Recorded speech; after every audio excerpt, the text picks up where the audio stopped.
বাজার পরিস্থিতির খবর জানতে যাচ্ছি মোহাম্মদপুর টাউন হল বাজারে। এই মুহূর্তে সেখানে আছেন আমাদের সিনিয়র করেসপন্ডেন্ট সেলিম মালিক। কথা বলছি তার সাথে। সেলিম, আজকের বাজার পরিস্থিতি ও জিনিসপত্রের দাম সম্পর্কে আমাদের জানান।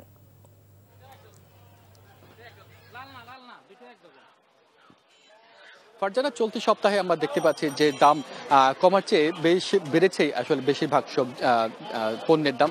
আমরা দেখতে পাচ্ছি যে এই সপ্তাহে কিন্তু ডিমের দাম বেশ খানিকটা বেড়েছে, বিশেষ করে বাদামি ডিম। সেটি কিন্তু গত সপ্তাহে কিন্তু 120 টাকার ডজন আমরা বিক্রি হতে দেখেছি। আজকে কিন্তু বিক্রি হচ্ছে 135 টাকার ডজনে। সাদা ডিমের দামও কিন্তু একই হারে বেড়েছে। সাদা ডিম গত কয়েকদিন আগেও বিক্রি হয়েছে 110 টাকার ডজন, সেটি আজকের বাজারে বিক্রি হচ্ছে 125 টাকার ডজনে।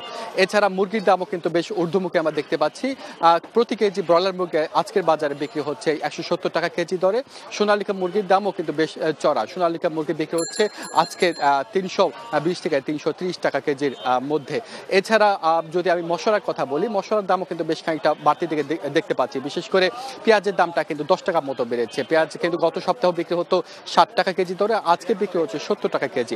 আদা এবং রসুনের দাম অনেকখানি বেড়েছে। বিশেষ করে আদার দাম কিন্তু 100 থেকে 120 টাকা বেড়েছে। গত সপ্তাহে আমরা বিক্রি হতে দেখেছি আদা 100 টাকা কেজি, সেটি আজকে বিক্রি হচ্ছে 200 থেকে 210 এবং 20 টাকার কেজির মধ্যে। রসুনের দামও কিন্তু 20 থেকে 30 টাকা বেড়েছে। কয়েকদিন আগেও যে রসুন 200 টাকায় বিক্রি হতো, সেটি কিন্তু এই সপ্তাহে বিক্রি হচ্ছে 230 থেকে 240 টাকার মধ্যে। এছাড়া সবজির কথা যদি বলি, সবজির দামও কিন্তু এই সপ্তাহে কিছুটা বাড়তির দিকে আমরা দেখতে পাচ্ছি। সবচেয়ে কম দামে বিক্রি হচ্ছে কিন্তু আপনার পেঁপে, কিন্তু সেই পেঁপের দামও 10 টাকা বেড়েছে। আজকের বাজারে পেঁপে বিক্রি হচ্ছে 40 টাকা কেজি দরে।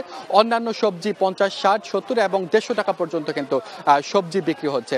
মাছের দামটা কিছুটা কমতির দিকে। দেশি মাছ, ট্যাংরা, পাবদা, এগুলোর দাম 100 টাকা পর্যন্ত কমেছে এবং ইলিশ জাতীয় মাছ, ইলিশের দাম কিন্তু 2,500 টাকা বিক্রি হচ্ছে। 2400 টাকার মধ্যে প্রতি কেজি ইলিশ বিক্রি হচ্ছে এবং এর চেয়ে 100 বা 200 গ্রাম বাড়তি সেগুলো 3000 টাকা পর্যন্ত কিন্তু ইলিশ বিক্রি হচ্ছে। এছাড়া অন্যান্য যে পণ্য সেগুলো মোটামুটি আগের দামে বিক্রি হচ্ছে বলে আমরা দেখতে পেয়েছি। তো ফারজানা, এই ছিল আমার কাছে চলতি সপ্তাহের বাজার দরে খবর। বান্ডেল থাকলে প্রতি সেনমানিতে টাকা বাঁচবে। বিকাশ সেনমানি বান্ডেল কিনে জিতুন প্রতি লেনদেনে।